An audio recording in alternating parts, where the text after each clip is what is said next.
Bueno, muy buenas tardes. Nos encontramos desde el municipio de San Calixto, en el barrio Calle Nueva. Nos encontramos con la profesora, actualmente docente de la institución educativa Cayetano Franco Pinzón, la profesora Luzaida Ramírez. Ramírez, licenciada en Filosofía y Magíster en Educación. Así que, profe Luzaida, bienvenida y gracias de antemano por aceptar que le hagamos esta entrevista. Muy buenas tardes, muchas gracias por la referencia y pues aquí estamos. Claro que sí. Entonces, a continuación le haré una serie de preguntas acerca de lo que es el tema del sujeto, la subjetividad y la identidad. Entonces, la primera pregunta dice, ¿qué entiende usted por sujeto, subjetividad e identidad?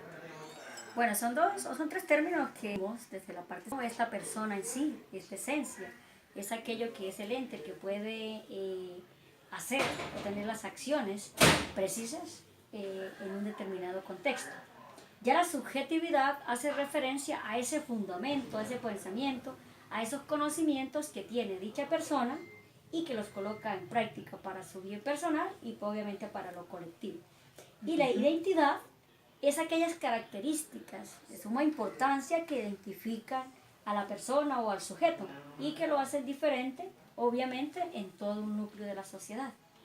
Claro que sí. Dice, para usted, ¿cómo se construyen los procesos de subjetividad y cómo estos aportan en la consolidación de la comunidad? Bueno, toda la formación subjetiva, yo creo que hay una parte primordial que es la familia. Todos esos conocimientos, esos fundamentos bien formados, vienen de la familia. En segunda instancia, obviamente son las instituciones. Las instituciones educativas aportan mucho a este proceso de formación porque es una formación integral para la vida, donde puede uno como sujeto determinar los conocimientos y las bases que le sirven para poder uno desarrollarse en la sociedad. Y obviamente en la misma sociedad es donde se pueden aplicar. Dice, para usted en su comunidad existen lugares que permiten construir y afianzar estos procesos de subjetividad y de consolidación de identidad. ¿Cuáles son y por qué considera que se llevan a cabo estos procesos en ellos?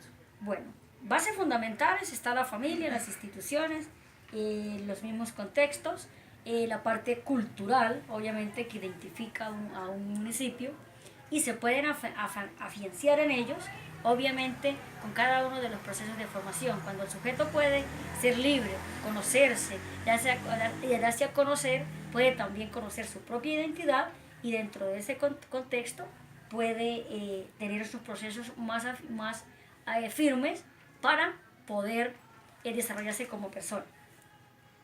¿Qué lugares de su entorno cercano le permiten a usted construir procesos de subjetividad y de identidad con su familia y en el trabajo? ¿Por qué? La familia siempre es la base. Yo creo que el diálogo, los conocimientos, los valores éticos, cívicos, religiosos que se forman en la parte de la familia es fundamental. Las instituciones educativas ayudan a este proceso ya con la formación pedagógica, desde la parte de la didáctica. Obviamente todas aquellas entidades como las casas de la cultura, que puede formar también en esos valores artísticos al sujeto, son fundamentales y que contribuyen de manera eficiente a esa construcción de esos conocimientos, esa subjetividad y el desarrollo en la misma sociedad, siendo partícipe de ella, ya sea en la parte recreativa, ya sea deportiva, ya sea cultural, desde las bellas artes, o ya sea académica, podemos afianzar estos conocimientos para el bien personal y obviamente comunal.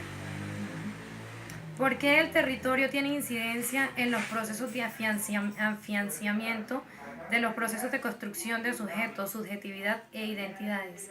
Bueno, el contexto marca mucho la diferencia. Nosotros podemos hablar de un contexto a nivel municipal muy formado en valores, muy formado en las partes de las religiones y obviamente nuestra cultura es muy diferente a la ciudad. Acá es un pueblo, por lo tanto nuestra cultura, nuestra identidad está formada bajo esos perfiles desde nuestros antepasados y ya la ciudad obviamente forma con otros paradigmas, la tecnología también contribuye, el pensamiento más abierto y más liberado que tiene la población en la ciudad, lo que para ellos es algo libre, es algo natural, en un pueblo puede ser ya una situación que está colocando en tela de juicio la dignidad del ser humano.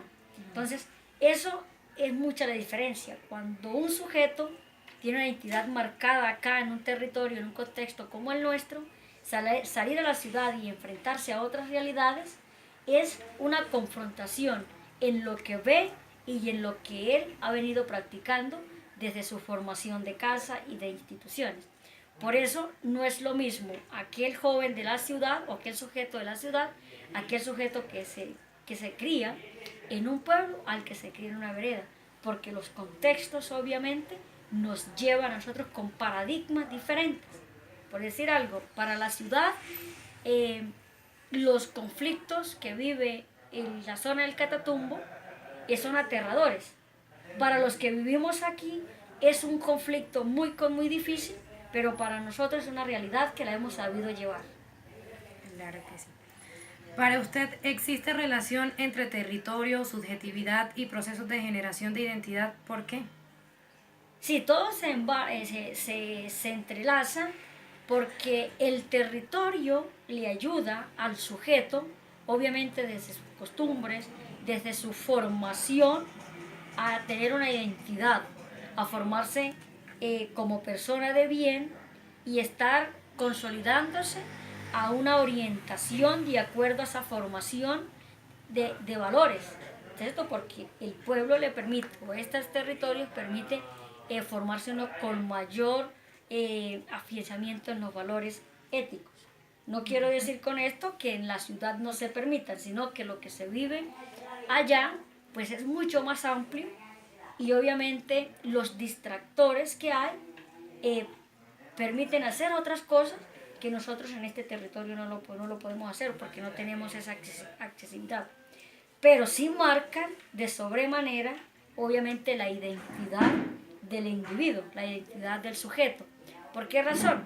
Porque los paradigmas con los que nos formamos acá lo vamos teniendo de generación en generación como un proceso de formación integral para el bien del ser. Para usted, ¿cuáles son las prácticas que se realizan en su comunidad y que permiten generar procesos de identidad? Explique por qué. Bueno, acá los procesos y pues lamentablemente los contextos a veces no dejan desarrollar mucho porque nos limitamos mucho en aquellas partes, no tenemos tanta accesibilidad a la parte cultural, a la parte lúdica, a la parte recreativa, solo aquello que se puede formar en la familia y se puede formar en las instituciones, que es lo que nosotros a la mano tenemos.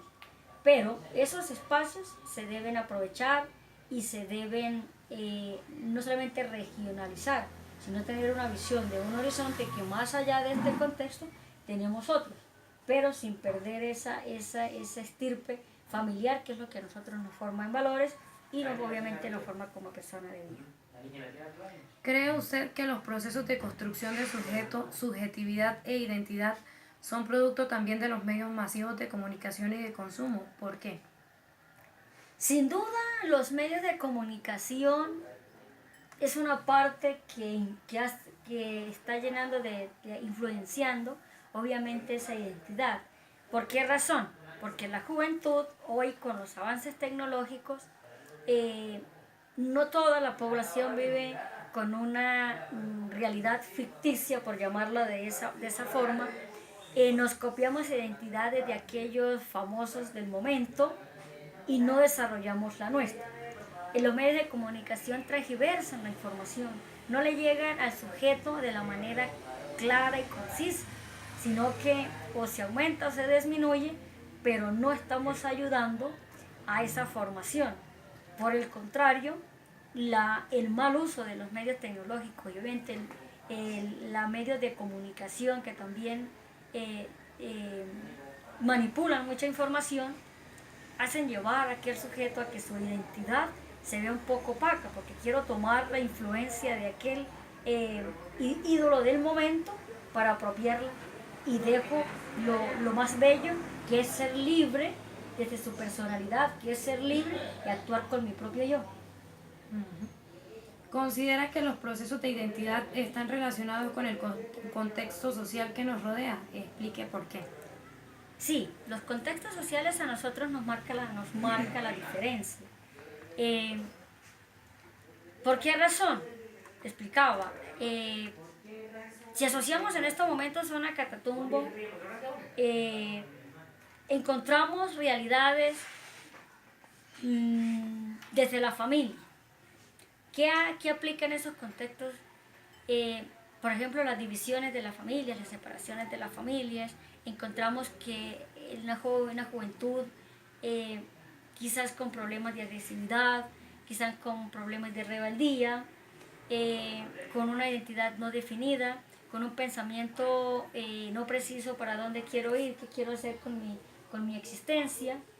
Eh, las situaciones que se viven en un contexto obviamente van a afectar. Por eso la familia es la parte vital y las instituciones educativas para que ese desarrollo de esa personalidad, de esa subjetividad, de ese sujeto, se puedan hacer de una manera más precisa, ayudándole a esos sujetos a encontrarse consigo mismo, a tener un pensamiento crítico, profundo y que pueda ser capaz de horizontar su vida para un futuro mejor. Y ya para finalizar, ¿considera usted que el reconocimiento de la heterogeneidad y los grupos minoritarios aportan a la comprensión del grupo social? Y de ser así, ¿cómo estos reconocimientos generan procesos de identidad? Bueno, yo pienso que hay que respetar al otro tal y como es, ¿cierto?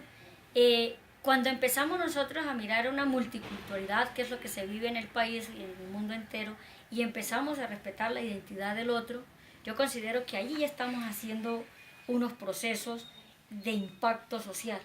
Todo grupo social se debe respetar desde todo su comportamiento, siempre y cuando esos comportamientos no vayan a agredir el derecho y los deberes de los demás ciudadanos. Pero cuando empezamos nosotros a respetar y a entendernos que en una sociedad hay una multiculturalidad, hay unos pensamientos, nosotros ya empezamos a construir sociedad desde un punto más justo.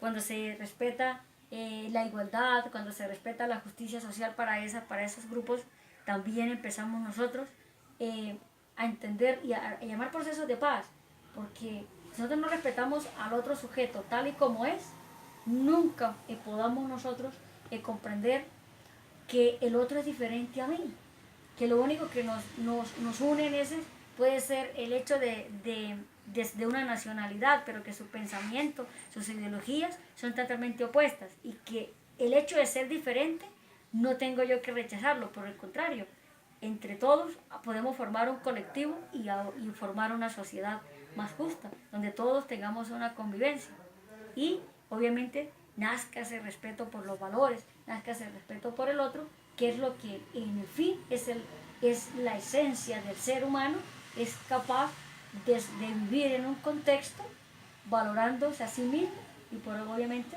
valorando a los demás. Profe Luzaida, mil gracias por aceptar pues que le realizáramos esta entrevista y muchísimas gracias pues por todos los conocimientos que nos aporta por medio de ella. Bueno, querida, pues la verdad que me siento muy halagada, muy complacida de poder tocar estos temas y pues aquí a la orden, cuando se necesite, con mucho gusto para servirle. Muchísimas gracias. Interacción Social de la Universidad Abierta y a Distancia.